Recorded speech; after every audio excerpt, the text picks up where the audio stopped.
สบายดีท่านผู้ชมที่เคารพสบายดีท่านผู้ชมที่เคารพตอนท่านผู้ชมเข้าสู่การรายงานข่าวเศร้าอรุณใหม่จากของข่าวโทรภาพแห่งชาติการรายงานข่าวเศร้าประจำวันอังคารวันที่20 พฤษภาคม 2025ข่าวพักนี้พบกับโฆษกพนักงานสุธิพงศ์พร้อมด้วยข้าพเจ้าสุริวัลย์พลเยี่ยมซึ่งในเช้าวันนี้เขาก็มีหลายข่าวที่น่าสนใจมานำเสนอต่อท่านผู้ชมมาที่เปิดกล่องประชุมคณะบริหารงานศูนย์กลางพรรคโดยได้พิจารณาปัญหาสำคัญของพรรคของชาติพร้อมทั้งตีราคาการจัดตั้งปฏิบัติแผนพัฒนาเศรษฐกิจสังคมแผนงบประมาณแผนเงินตรา6 เดือนต้นปี 2025และทิศทางแผนการ6 เดือนท้ายปี 2025ติดพันกับการจัดตั้งปฏิบัติวาระแห่งชาติว่าด้วยการแก้ไขปัญหายาเสพติดและด้านอื่นกองประชุมครบคณะครั้งที่10ของคณะบริหารงานศูนย์กลางพรรคสมัยที่11ได้ไขขึ้นอย่างเป็นทางการในตอนเช้าของวันที่19 พฤษภาคม 2025ที่สำนักงานศูนย์กลางพรรค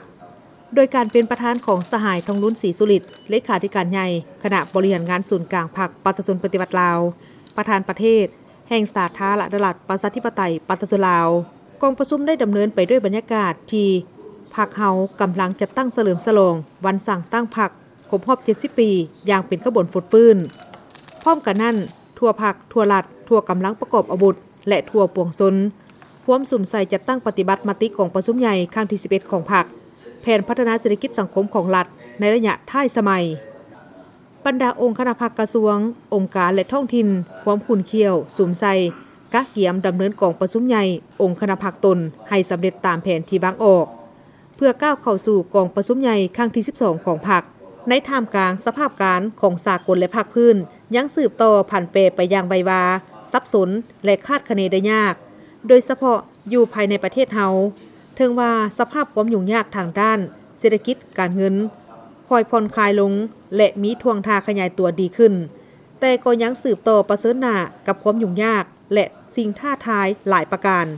ที่ต้องได้เอาใจใส่ซึ่งกองประชุมศูนย์กลางครั้งนี้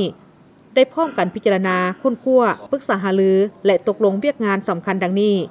ตีราคาการจัดตั้งปฏิบัติแผนพัฒนาเศรษฐกิจสังคมแผนงบประมาณแผนเงินตรา6 เดือนต้นปี 2025และทิศทางแผนการ6 เดือนท้ายปี 2025ติดพันกับการจัดตั้งปฏิบัติวาระแห่งชาติว่าด้วยการแก้ไขปัญหายาเสพติดค้นคว้ามีคำเห็นชี้นำต่อห่างเอกสารของกองประชุมใหญ่ครั้งที่12ของพรรคซึ่งประกอบมี5 เอกสารคือแผนงบประมาณแผนเงินตรา6 เดือนท้ายปี 2025และทิศทางแผนการ6 เดือนท้ายปี 2025ติดพันกับการจัดตั้งปฏิบัติวาระแห่งชาติว่าด้วยการแก้ไขปัญหายาเสพติดค้นคว้ามีคำเห็นชี้นำต่อห่างเอกสารของกองประชุมใหญ่ครั้งที่12ของพรรคซึ่งประกอบมี5 เอกสารคือห่างโครงการเมืองของพรรคห่างรายงานการเมืองห่างแผนพัฒนาเศรษฐกิจสังคมกฎระเบียบของพรรคฉบับปรับปรุงห่างบทสำรวจการนำพารวมของคณะบริหารงานพรรคสมัยที่11ตีราคาเกี่ยวกับผลสำเร็จกองประชุมใหญ่องค์คณะพรรคเมืองนครและหากฐานพรรคอ้อมข้างแขวงนครหลวงและหากฐานพรรคอ้อมข้างกระทรวงองค์การปรึกษาหารือและให้ทิศชี้นำการดำเนินกองประชุมใหญ่ขององค์คณะพรรคแขวงนครหลวงวิจันทร์กระทรวงองค์การในโอกาสดังกล่าวสหายทองลุ้นศรีสุริตก็ได้มีคำเห็นโดยเน้นหนักให้บางปัญหาดังนี้บรรดาสหายทาแทงปัญหาสภาพการที่มีความเล่งท่วงเห็นห้อนข้าพเจ้าขออย่างห้องมายังบรรดาสายกรรมการศูนย์กลางต้องยกสูงความรับผิดชอบทางการเมืองของตนสมสติปัญญาต่อการค้นคว้าเอกสารต่างๆให้ละเอียดถี่ถ้วนมีการสังเกตตีราคาใจแยกปัญหาให้ลึกซึ้งถึงท้อง หอบคอบภาวะวิสัยและยืนอยู่บนจิตใจปฏิวัติบุกสร้างการหันเปลี่ยนที่แข็งแห้งกล้าคิดกล้าเสนอให้ติดสีน้ำต่อปัญหาสำคัญต่างๆที่จะยกขึ้นอยู่ในกองประชุมครั้งนี้เพื่อให้กองประชุมครั้งนี้บรรลุผลสำเร็จตามระดับขาดหมายที่วางออกตอบสนองได้ความยังความคล่องคอยของสังคมสร้างความศรัทธาเสื่อมันและการสนับสนุนอย่างแข็งแรงของประชาชนต่อบทบาทการนำพาของพรรคเฮากองประชุมครั้งนี้จะดำเนินไปเป็นเวลา5 วันจนถึงวันที่23 พฤษภาคม 2025จึงจะปิดลง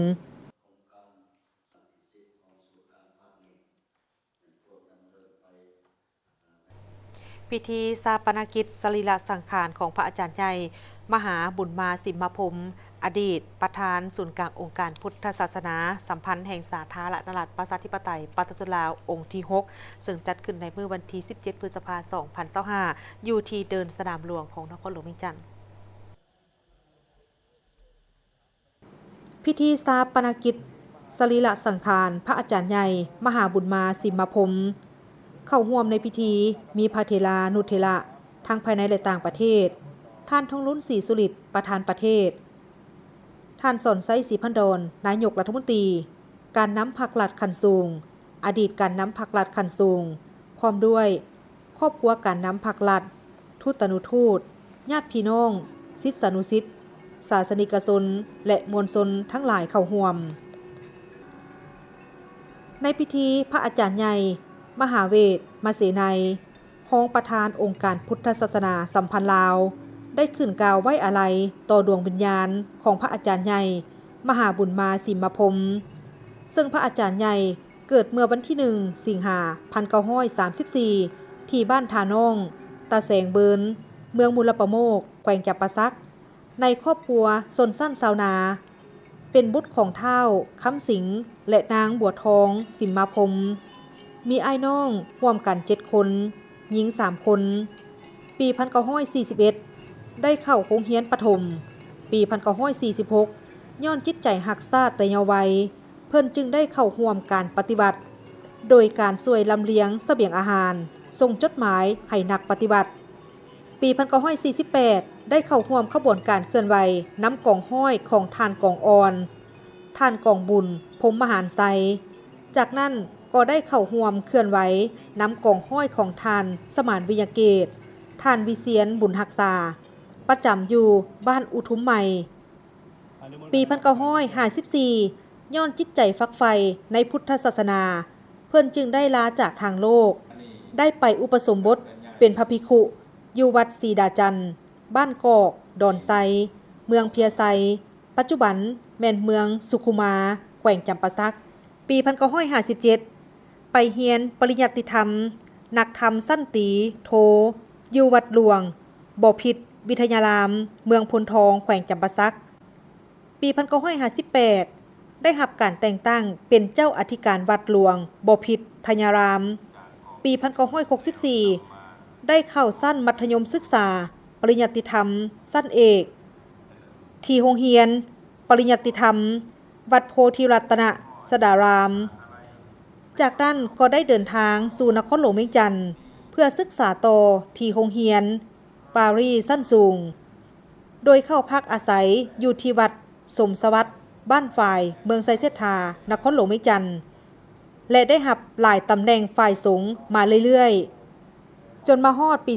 2016 ได้ถูกเลือกให้เป็นรองประธานองค์การพุทธศาสนาสัมพันธ์ลาวผู้ชี้นำกรรมาธิการปกครองสงฆ์ขั้นศูนย์กลางปี 2021 ถึงปัจจุบัน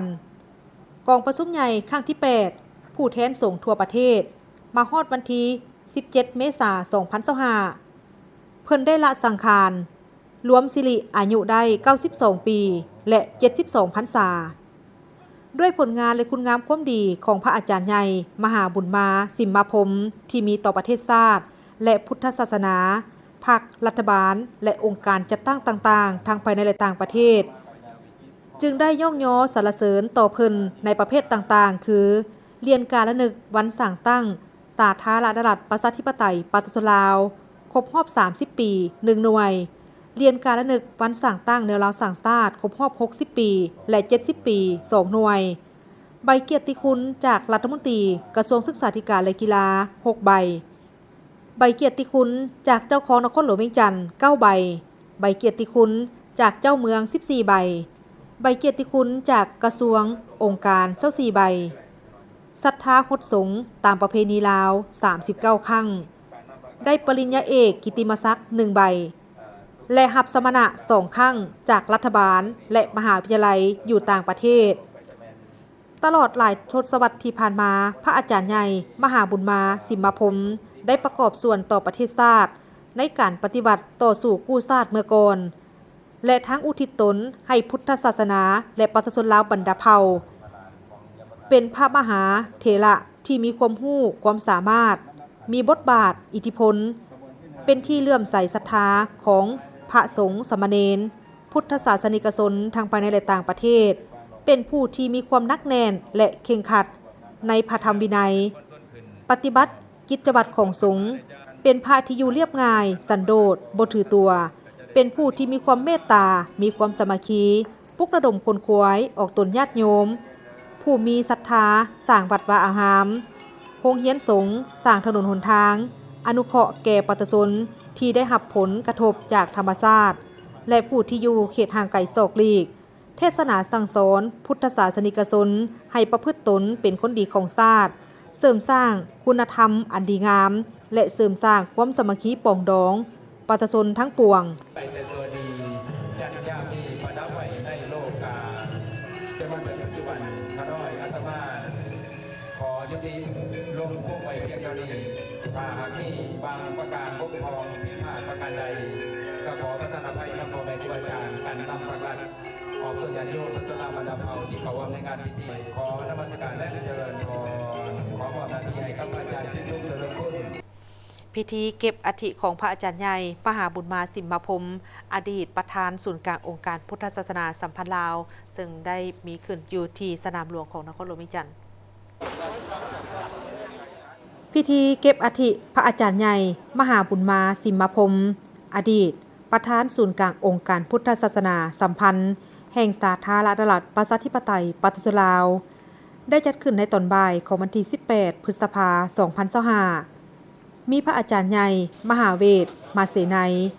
รองประธานศูนย์กลางองค์การพุทธศาสนาสัมพันธ์แห่งสาธารณรัฐประชาธิปไตยประชาชนลาวมีพระเถรานุเถระ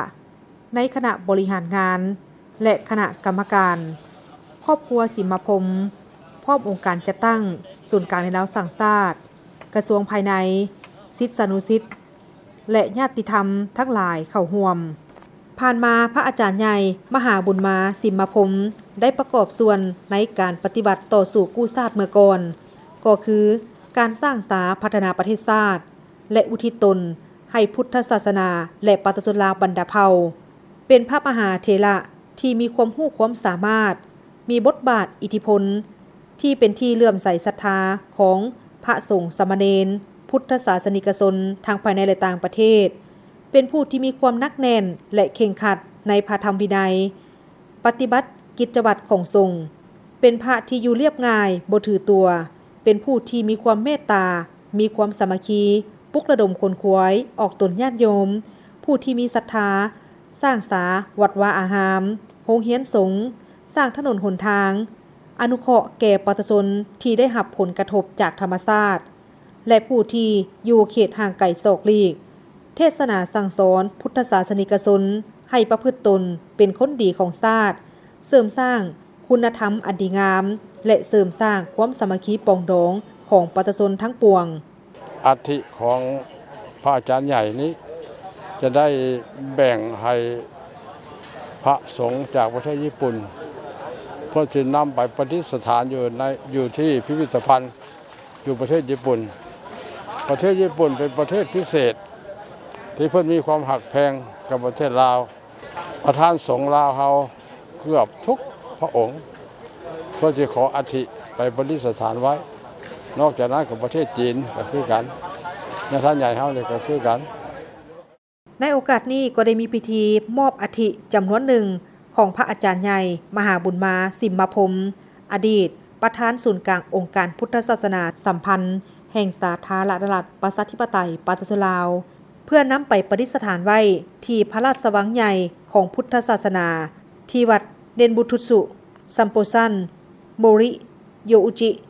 ประเทศญี่ปุ่นซึ่งเป็นสถานที่ศักดิ์สิทธิ์สำหรับชาวพุทธในทั่วโลกมอบโดยพระอาจารย์ใหญ่มหาเวทมาเสนัยรองประธานศูนย์กลางองค์การพุทธศาสนาสัมพันธ์แห่งสาธารณรัฐประชาธิปไตยประชาชนลาวและรับโดยพระอาจารย์ใหญ่ดร.โกริสินไกประธานกองประชุมสูงสุดชาวพุทธโลกโดยมีพระเถรานุเถระและบรรดาองค์การจัดตั้งที่เกี่ยวข้องทั้งสองฝ่ายเข้าร่วม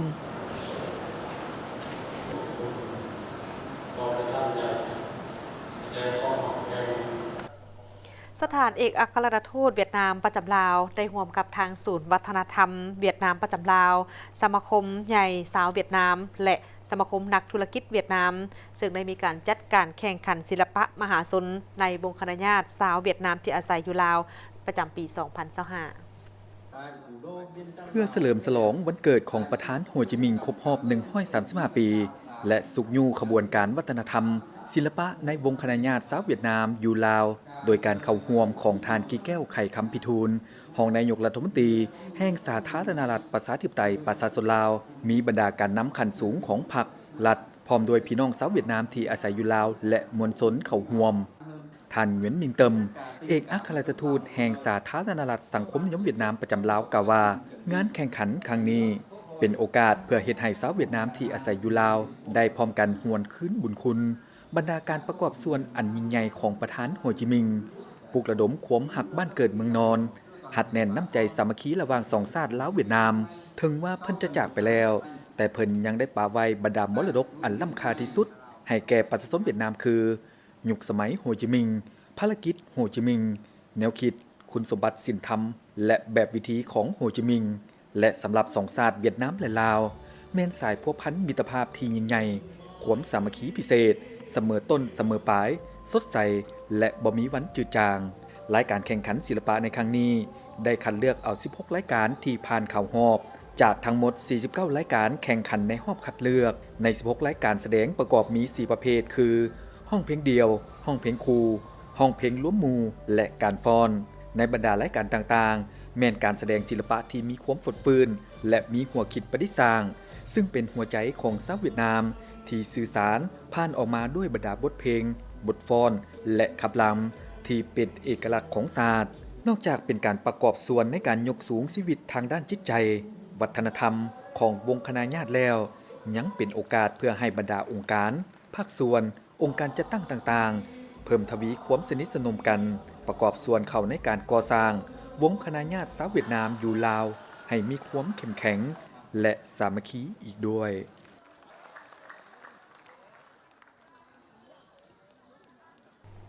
ท่านผู้ชมที่เคารพประธานโฮจิมินห์เป็นวีรบุรุษที่ยิ่งใหญ่ของบรรดานักปฏิวัติที่หักหอมสันติภาพที่ต่อสู้เพื่อเอกราชและสิทธิเสรีภาพต่อกับประชาชนลาวประธานโฮจิมินห์ได้ร่วมกับประธานไก่สอนพรหมวิหารและประธานสุภานุวงศ์สร้างสายใยแห่งความสามัคคีพิเศษรอบด้านของสองประเทศลาวเวียดนามเนื่องในโอกาสวันเกิดประธานโฮจิมินห์ครบรอบ135 ปี19 พฤษภาคม1890 59 พฤษภาคม2025พวกเฮาจะพร้อมกันหวนคืนชีวิตและภารกิจอันยิ่งใหญ่ของประธานโฮจิมินห์ติดตามได้ในรายงานพิเศษตอนประธานโฮจิมินห์สายใยแห่งความสามัคคีและมิตรภาพลาวเวียดนามเวียดนามลาว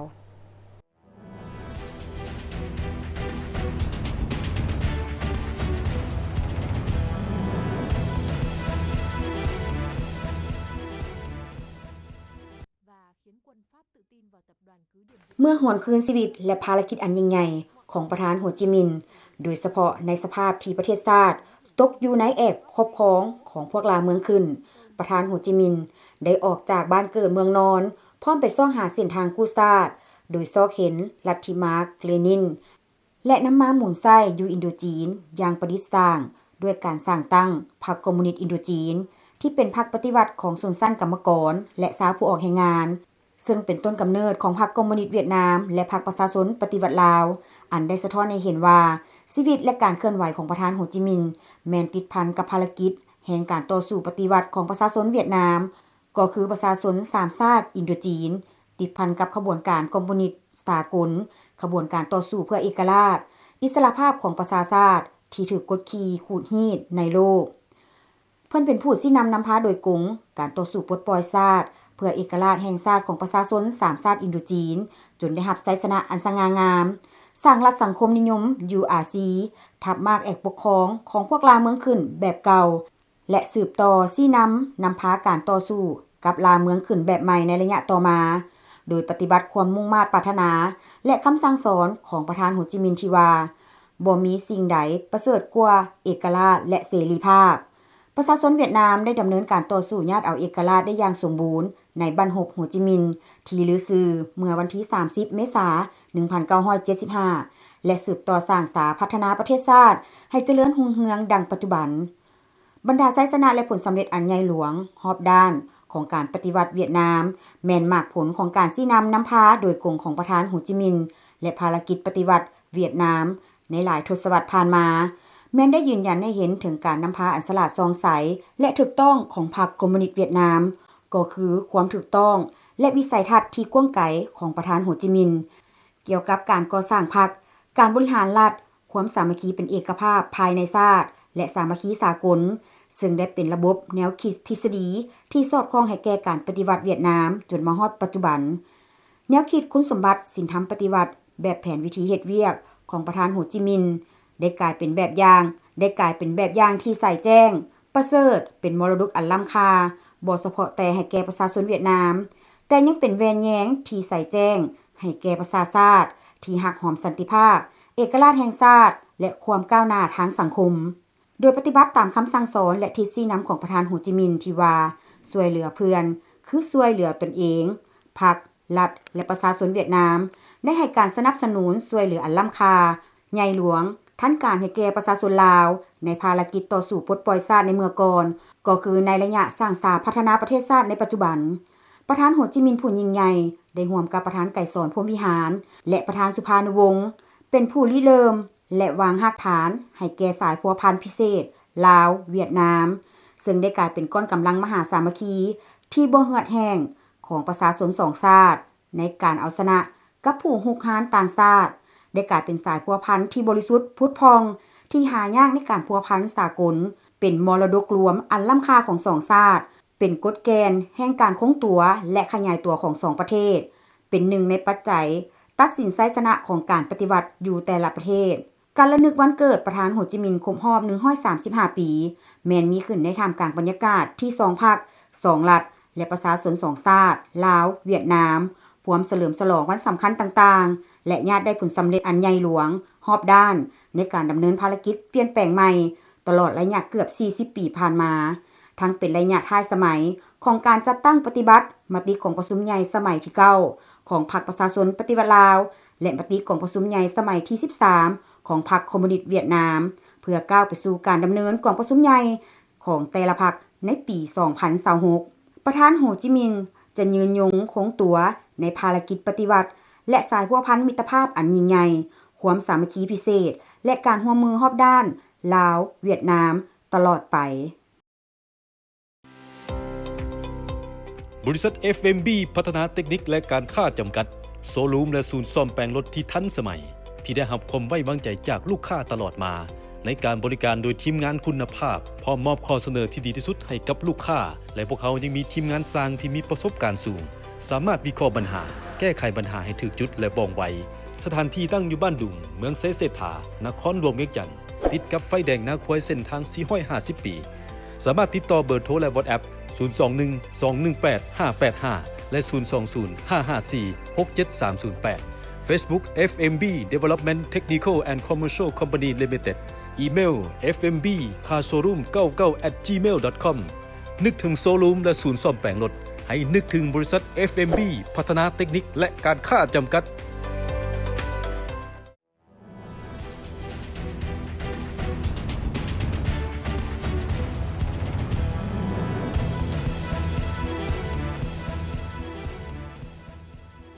วันที่15 พฤษภาคม 2025 ที่ผ่านมาสหพันธ์กรรมบาลกระทรวงยุติธรรมได้จัดกองประชุมใหญ่ผู้แทนสหพันธ์กรรมบาลครั้งที่ 6 เพื่อสรุปรายงานการจัดตั้งปฏิบัติในระยะผ่านมาและวางทิศทางแผนการในต่อหน้ากองประชุมโดยการเข้าร่วมของสหายไพวีศรีบัวลิภารัฐมนตรีกระทรวงยุติธรรมมีประธานสหพันธ์กรรมบาลกระทรวงยุติธรรมผู้ตั้งหน้าศูนย์กลางสหพันธ์กรรมบาลลาวและสมาชิกกรรมบาลกระทรวงยุติธรรมเข้าร่วมผ่านมาสมาชิกกรรมบาลส่วนหลายได้มีความรับรู้เข้าใจกำแน่นและเป็นเอกภาพสูงต่อแนวทางกฎระเบียบบรรดามติคำสั่งของพรรครัฐธรรมนูญกฎหมายและระเบียบการของรัฐมีสติสูงต่อการจัดตั้งมีระเบียบวินัยมีความเป็นเจ้าการตั้งหน้าปฏิบัติหน้าที่เวียกงานด้วยความรับผิดชอบและได้รับผลสำเร็จเป็นอย่างดีคือเวียกงานบริการกฎหมายและยุติธรรมซึ่งได้ปรับปรุงกฎหมายปฏิบัติคำตัดสินของศาลค้นคว้า ค้นคว้าผันขยายกฎหมายว่าด้วยการปฏิบัติคำตัดสินของศาลเป็นนิติกรรมใต้กฎหมายทั้งหมดจำนวน35ฉบับในนั้นเป็นนิติกรรมเกี่ยวกับเวียกงานวิชาการ18ฉบับตั้งหน้าผันขยายเนื้อในบทบันทึกของประชุมปรึกษาหารือการดำเนินคดีตามขบวนการยุติธรรมเข้าใส่การจัดตั้งปฏิบัติตัวจริงระหว่างกระทรวงยุติธรรมอัยการประชาชนสูงสุดศาลประชาชนสูงสุดและกระทรวงป้องกันความสงบประจำปี 2024 เหตุให้เวียกงานจัดตั้งปฏิบัติคำตัดสินของศาลได้รับการปรับปรุงและมีการหันเปลี่ยนที่ดีขึ้นได้ค้นคว้าและแก้ไข 2,000 กว่าเรื่องแพง 1,600 กว่าเรื่องอาญา433 เรื่องออกคำสั่งโจะทรงถึงองค์การปฏิบัติคำตัดสินของศาลขั้นท้องถิ่นเพื่อส่งสำนวนให้องค์การอัยการประชาชนสูงสุดตามหนังสือเสนอทวงสำนวน362ฉบับแพง317อาญา45ฉบับจัดกองประชุมเวียกงานปฏิบัติคำตัดสินของศาลทั่วประเทศได้5ครั้งลงสุกยูเวียกงานจัดตั้งปฏิบัติคำตัดสินของศาลอยู่ท้องถิ่นจำนวน16ครั้งเข้าร่วมเวียกงานอภัยโทษ4ครั้งเข้าร่วมเวียกงานทำลายยาเสพติดร่วมกับปกส4ครั้งได้ลงติดตามกวดกาและชี้นำเวียกงานจัดตั้งปฏิบัติคำตัดสินของศาลอยู่นครหลวงและบรรดาแขวงจำนวน25ครั้งครั้งละ5คน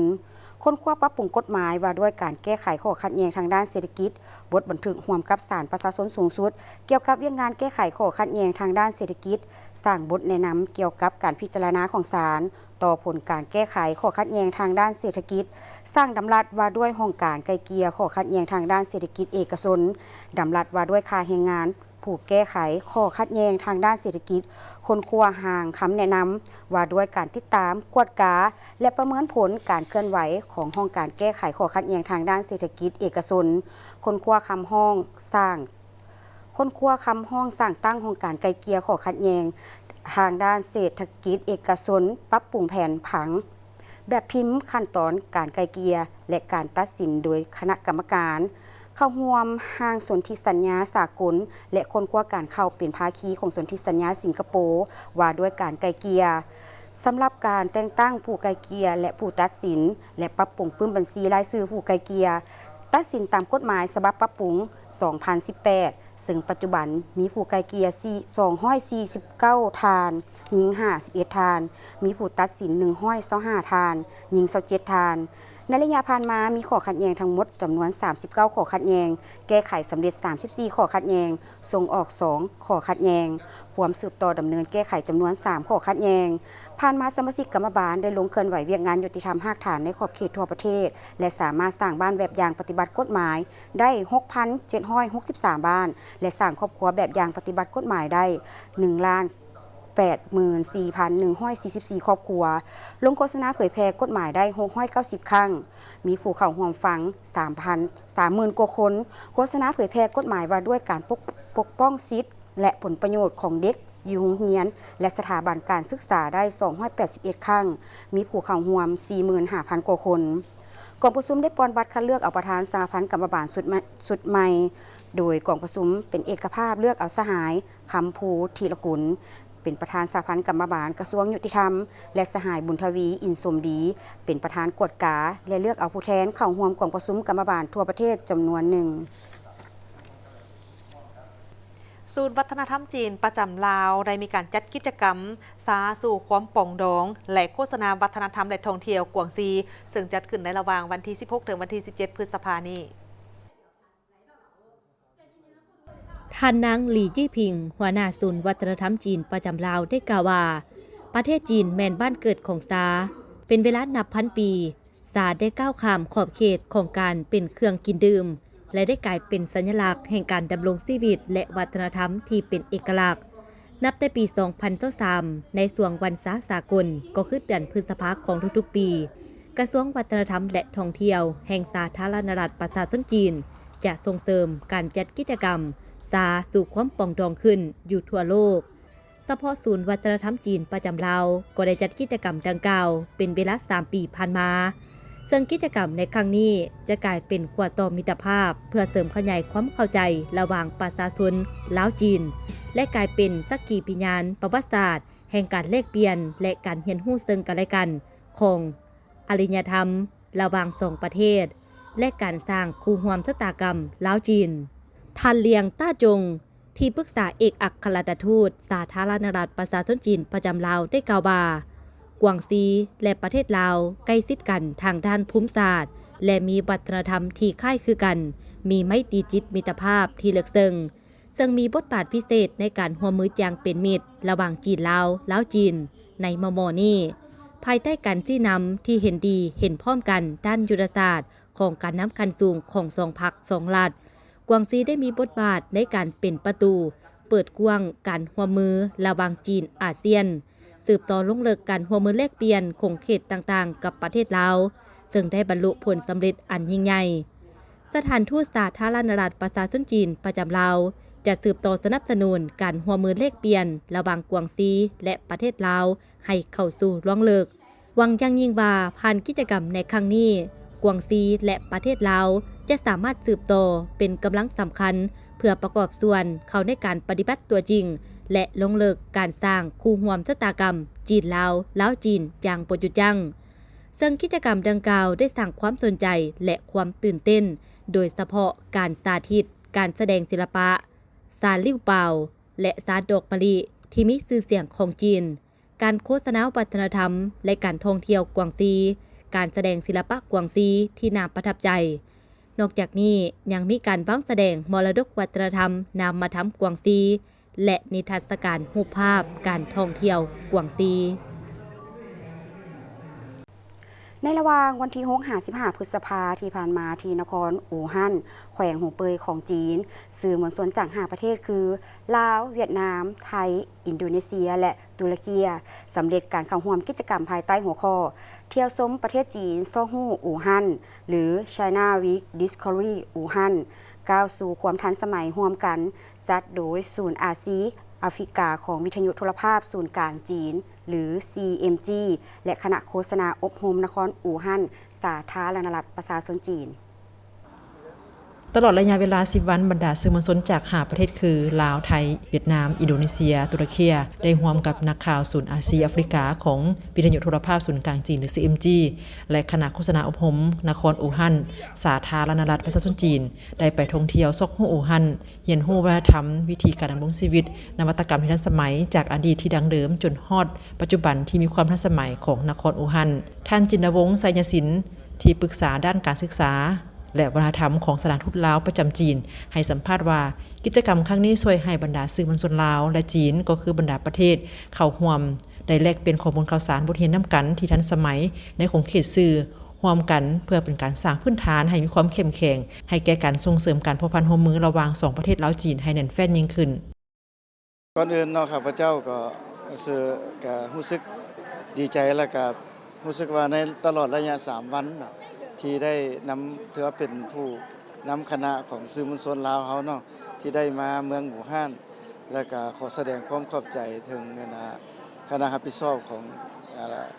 เจ้าแขวงอู่ฮั่นและก็ทั้งภาคส่วนที่เกี่ยวข้องเพิ่นได้ต้อนรับและก็มีแผนนำพาพวกเขาเที่ยวตลอดระยะหรือเฮ็ดเวียกอยู่ในนี่3 วันแต่ในบอนที่เฮายืนอยู่สุดท้ายนี่ก็คือสถานีรถไฟแขนฟ้าเนาะเพิ่นเอิ้นว่าก็ได้มาสัมผัสก็รู้สึกว่าตื่นเต้นแล้วก็เป็นเอิ้นว่าเป็นรถไฟชนิดหนึ่งที่การนำใช้เพิ่นปัจจุบันยังเน้นเป็นการชมวิวของทิวทัศน์ในเมืองอู่ฮั่นแต่คิดว่าในอนาคตอาจจะเป็นเส้นทางรถไฟตัวหนึ่งที่แก้ไขตัวปัญหาเรื่องรถติดและข้าพเจ้ารู้สึกว่าทีมงานของพวกเขาก็มี 5-6 คนก็เฮ็ดเวียกอยู่นี่ก็ถือว่าได้ประสบผลสำเร็จแล้วก็ได้ทั้งลองเรือทั้งขี่รถไฟทั้งได้ไปเที่ยวชมสถานที่โบราณต่างๆก็เป็นสิ่งหนึ่งที่ได้ให้พวกเขาได้เห็นได้ฮู้แล้วก็เอิ้นว่ามีความทรงจำที่ดีที่ในเวลาตลอด3 มื้อผ่านมาและสิ่งดังกล่าวนี้พวกเขาก็ทุ่มเอิ้นว่าทุ่มเรือเทแหงเฮ็ดเวียกในครั้งนี้ใน3 วันนี้ก็เพื่อว่าเป็นสิ่งหนึ่งที่พวกเขาเป็นการโฆษณาแลกเปลี่ยนเนาะระหว่างวัฒนธรรมเนาะของบ่เฉพาะแต่วัฒนธรรมเนาะทั้งสิ่งที่ทันสมัยวิทยาศาสตร์แล้วก็ชีวิตการเป็นอยู่ของประชาชนอู่ฮั่นแล้วก็ได้เอาพวกเขาในเมื่อได้เฮ็ดเวียกอยู่นี่ก็เพื่อนำเอาไปสู่การประชาชนไป ฆษณาไปเล่าสู่หมู่เพื่อนฟังว่าการที่เฮาได้มาเฮ็ดเวียกก็คือการที่เฮาได้เอาสิ่งเหล่านี้ไปเผยแพร่อยู่ลาวอยากให้คนลาวเฮาฮู้ว่าจีนเนาะมีความทันสมัยแนวใดวัฒนธรรมเพิ่นเป็นแนวใดประชาชนเพิ่นดำรงชีวิตแนวใดสิ่งเหล่านี้และเฮาก็คิดว่าจะเป็นสิ่งหนึ่งกระตุกสุขอยู่ให้ประชาชนสองชาติลาวจีนเฮามีความเขาเข้าใจและก็มีมิตรภาพกันดี ภายหลังสำเร็จกิจกรรมครั้งนี้สื่อมวลชนลาวได้นำเสนอสภาพการพัฒนาต่างๆของนครอู่ฮั่นผ่านพาหนะสื่อมวลชนของตนเองให้ประชาชนลาวได้รับทราบเส้นสถานที่ที่โดดเด่นที่เป็นเอกลักษณ์เฉพาะคือรถล้างกลางหาวความทันสมัยด้านเทคโนโลยีการนำใช้ปัญญาประดิษฐ์หรือ AI เข้าในแขนงอุตสาหกรรมและการศึกษารวมไปถึงการจัดการด้านระบบนิเวศอย่างเป็นระบบเพื่อรักษาสภาพแวดล้อมให้มีความยืนยงกิจกรรมครั้งนี้สื่อมวลชนจาก5ประเทศได้ร่วมกันถ่ายทำรายการเที่ยวชมประเทศจีนซอกฮูอู่ฮั่นเพื่อเผยแพร่พันธุ์สื่อต่างๆแนะใส่สั่งความเข้าใจและรับรู้ความทันสมัยของจีนก็คือนครอู่ฮั่นหลายขึ้นนครอู่ฮั่นเป็นตัวเมืองที่มีชื่อเสียงด้านประวัติศาสตร์วัฒนธรรมประกอบมี13เมืองมีเขตพัฒนาระดับชาติ3แห่งมีประชากรหลายกว่า13.8 คนปี2014รวมยอดผลิตภัณฑ์ภายในหรือ GDP ของนครอู่ฮั่นบรรลุ 2,110 ตื้อหยวน623ล้านหยวนเพิ่มขึ้น 5.2 ส่วนห้อยเมื่อเทียบใส่ปี2023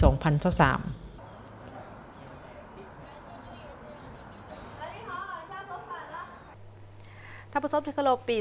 2025นี้นครหลวงเวียงจันทน์แม่นจะสู่สนการเก็บไลฟ์หับให้บรรลุเกินแผนแม่น 1,463.54 ตื้อกิในปี2025นี้ทางแผนกการเงินนครหลวงเวียงจันทน์แม่นจะสุ่มใส่ในการจัดตั้งปฏิบัติแผนพัฒนาเศรษฐกิจสังคมแผนงบประมาณแห่งรัฐ5 ปี 2021 ถึง 2025 ของนครหลวงเวียงจันทน์บรรดาหน้าเวียกที่ติดพันกับวาระแห่งชาติให้สำเร็จและมีการทบทวนบรรดานโยบายมาตรการที่ได้กำหนดไว้และปฏิบัติแผนงบประมาณประจำปี 2025 ให้บรรลุคาดหมายตามมติกองประชุมใหญ่ครั้งที่ 7 ขององค์คณะพรรคนครหลวงเวียงจันทน์และมติกองประชุมใหญ่ครั้งที่ 7 ของคณะพรรคหากฐานแผนกการเงินนครหลวงเวียงจันทน์และแจ้งแผนงบประมาณแห่งรัฐประจำปี 2025 ฉบับเลขที่4732 ทับกงลงวันที่25 ธันวาคม 2024 และมติกองประชุมสมัยสามัญเทื่อที่ 8 ของสภาประชาชนนครหลวงเวียงจันทน์สุดที่ 2 ว่าด้วยการรับร้องเอาบทรายงานขององค์การปกครองนครหลวงเวียงจันทน์เกี่ยวกับการปฏิบัติแผนงบประมาณแห่งรัฐประจำปี 2024 และทิศทางแผนการในปี 2025 แผนการคาดคะเนการนำใช้เงินเกินแผนประจำปี 2024 ในกองประชุมสรุปการจะตั้งปฏิบัติแผนงบประมาณแห่งรัฐประจำปี 2024 และทิศทางแผนการประจำปี 2025 ของทางแขนงการเงินนครหลวงเวียงจันทน์ท่านเวียงสาลีอินทพรมหัวหน้าแผนกการเงินนครหลวงเวียงจันทน์ได้รู้ว่าปี 2025 นี้ด้านรายรับคาดหมายสู่สนแผนการก็คือ 10,699.95 ตื้อกีบหรือเท่ากับห้อยส่วนห้อยของแผนการปีและจะสู่สนจัดเก็บให้บรรลุเกินแผนก็คือ 13.67 ส่วนห้อยเป็นเงินแมน 1,463.54 ตื้อกีบและรายหับพูดศูนย์กลางภาษีคาดหมายสู่สนแผนการปีก็คือ 7,219.10 ตื้อกีบเท่ากับห้อยส่วนห้อยของแผนการปีและจะสู่สนการเก็บให้บรรลุเกินแผน10ส่วนห้อยเป็นเงินแมน721.91 ตื้อกีบรายหับท้องถิ่นนครหลวงเวียงจันทน์คาดหมายสู่สนแผนการปีก็คือ 3,480.85 ตื้อกีบเท่ากับห้อยส่วนห้อยของแผนการปีและจะสู่สนในการเก็บรายหับให้บรรลุเกินแผนก็คือ 21.30 ส่วนห้อยเป็นเงินแมน741.63 ตื้อกีบเทียบใส่แผนการปีที่ผ่านมาแมนเพิ่มขึ้น 80.11 ส่วนห้อยเพิ่มขึ้นเท่ากับ 1,571.27 ตื้อกีบในนี้แขนงสวยสาอากรคาดหมายสู่ส่วนแผนการปีก็คือ 3,450 ตื้อกีบเท่ากับห้อยส่วนห้อยของแผนการปีและจะสู่ส่วนในการจัดเก็บให้บรรลุเกินแผน 20% เป็นเงินแมน690 ตื้อกีบและทรัพย์สินของรัฐคาดหมายสู่ส่วนแผนการปี30 ตื้อกีบเท่ากับห้อยส่วนห้อยของแผนการปีและจะสู่ส่วนในการจัดเก็บให้บรรลุเกินแผนก็คือ 36.77 ส่วนห้อยเป็นเงินแมน 51.58 ตื้อกีบรัฐวิสาหกิจคาดหมายสู่ส่วนแผนการปีก็คือ850 ล้านกีบเท่ากับห้อยส่วนห้อยของแผนการปีและจะสู่ส่วนจัดเก็บให้บรรลุแมน 5.88% เป็นเงินเป็น50 ล้านกีบ เจ้าแขวงอัตตปือสุกยุส่งเสริมประชาชนเมืองสารไซปลูกกาแฟเป็นสินค้า เพื่อเป็นการสืบต่อสุกยุให้พ่อแม่ประชาชนภายใน6บ้านเหตุการณ์ผลิตเป็นสินค้า โดยเฉพาะการปลูกกาแฟซึ่งแม่นแนวทางที่ดีเพื่อสร้างรายรับที่มั่นคงให้กับชุมชนกาแฟแม่นพืชเศรษฐกิจที่มีตลาดกว้างและสามารถนำไปเฮ็ดเป็นสินค้าต่างๆได้หลายรูปแบบเพื่อสร้างรายรับที่มั่นคงเนื่องจากเห็นได้ว่าทาแฮงด้านดินฟ้าอากาศอยู่เขตดังกล่าวเหมาะสมสำหรับการปลูกกาแฟซึ่งสามารถเป็นการสร้างอาชีพที่คงที่ให้พ่อแม่ประชาชนท่านพลโทวันทองกองมณียังได้นำเอาบทเรียนและเทคนิคการปลูกการบรบัดรักษารวมทั้งการใส่ฝุ่นคอกซึ่งเป็นความรู้พื้นฐานและได้ยกให้พ่อแม่ประชาชนได้รับรู้เข้าใจถึงความสำคัญในการดำเนินงานอย่างมีวิสัยทัศน์และมีพื้นฐานที่แข็งแรงเนื่องจากการนำเอาบทเรียนและเทคนิคด้านการปลูกการบริหารการผลิตการใส่ฝุ่นคอกอินทรีย์นั่นเป็นส่วนสำคัญที่เฮ็ดให้กาแฟมีประสิทธิภาพสูงและยืนยงแนวใดก็ตามความต้องการของตลาดในปัจจุบันเห็นว่ากาแฟมีราคาสูงและกำลังเป็นที่นิยมในการบริโภคในทั่วโลกทั้งเป็นการปฏิบัตินโยบายการหันเปลี่ยนเมืองซานไซให้เป็นเมืองแห่งการผลิตกาแฟของแขวงอัตตปือในต่อหน้าพร้อมทั้งยังห้องให้พ่อแม่ประชาชนจงมีความสามัคคีรักษามูลเสื้ออันดีงามช่วยเหลือซึ่งกันและกันแบ่งปันประสบการณ์ในความรู้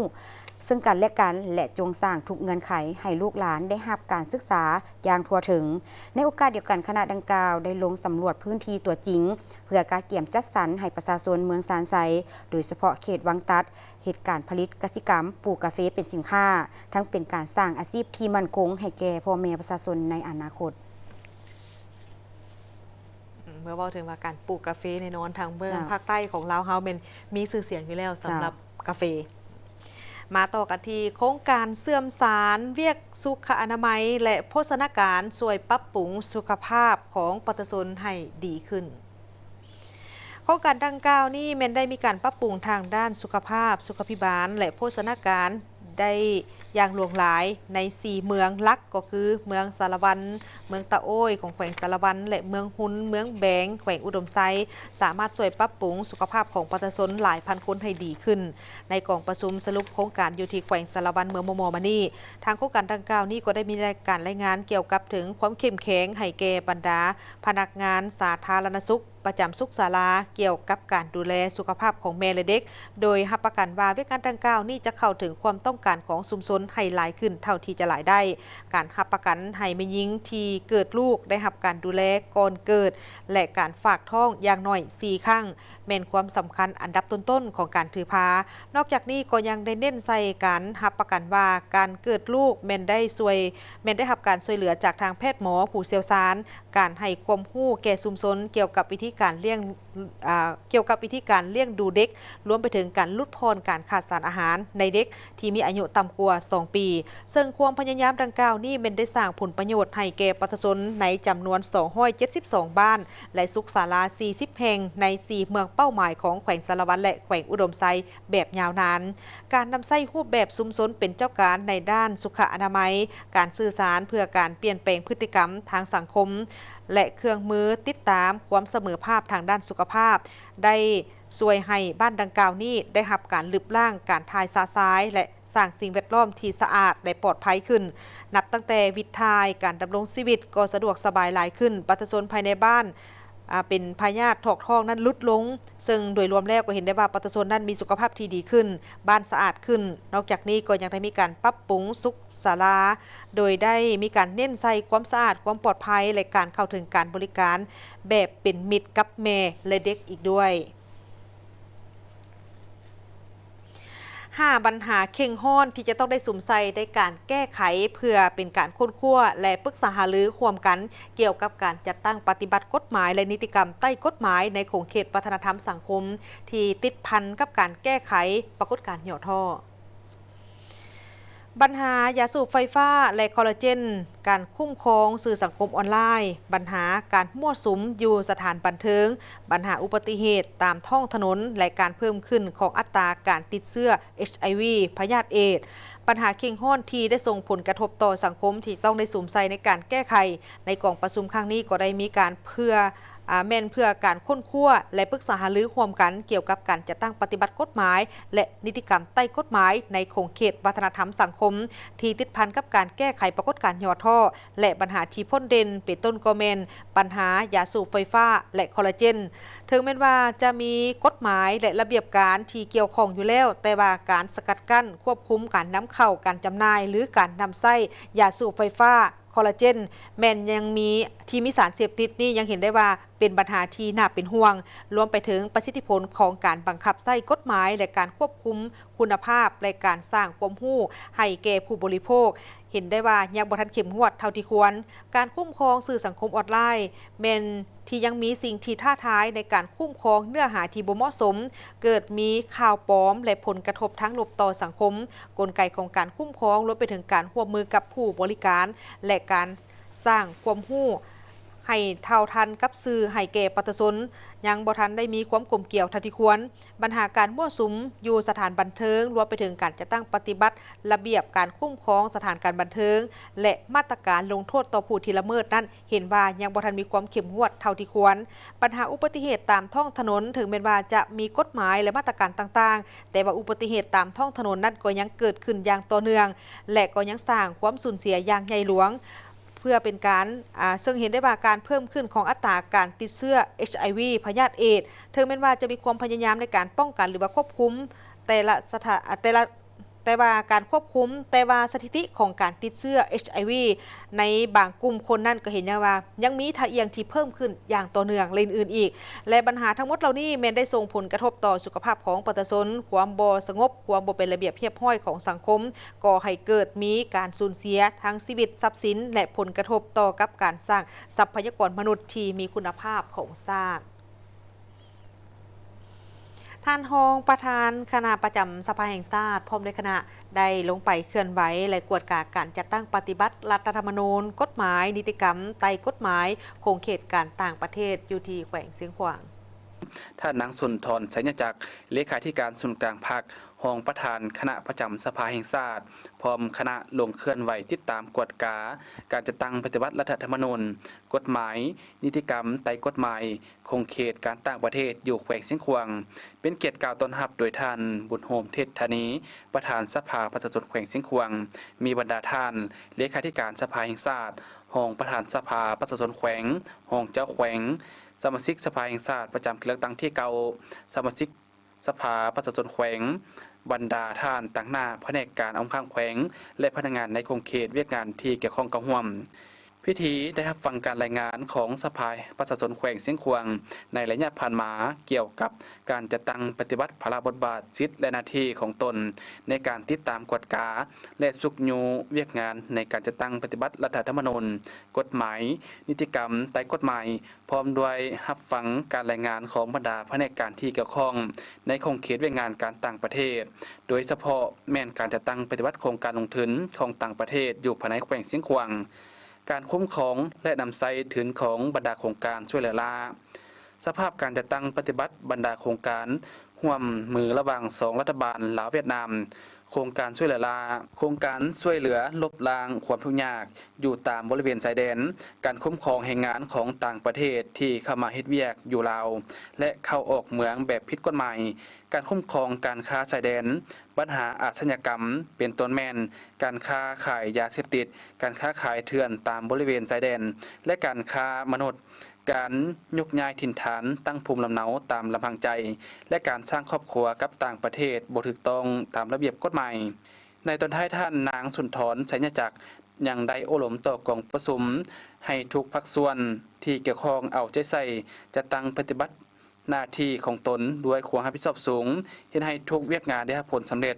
ถูกต้องสอดคล้องกับรัฐธรรมนูญและกฎหมายที่ภาครัฐวางออกท่านผู้ชมที่เคารพมาฮอดนี้ข่าวเช้าอรุณใหม่ของพวกเราก็หมดเวลาลงแล้วขอบใจทุกท่านให้เกียรติติดตามรับชมโฆษกทั้งสองพร้อมด้วยทีมงานต้องขอลาท่านผู้ชมไปด้วยเวลาเพียงเท่านี้สบาย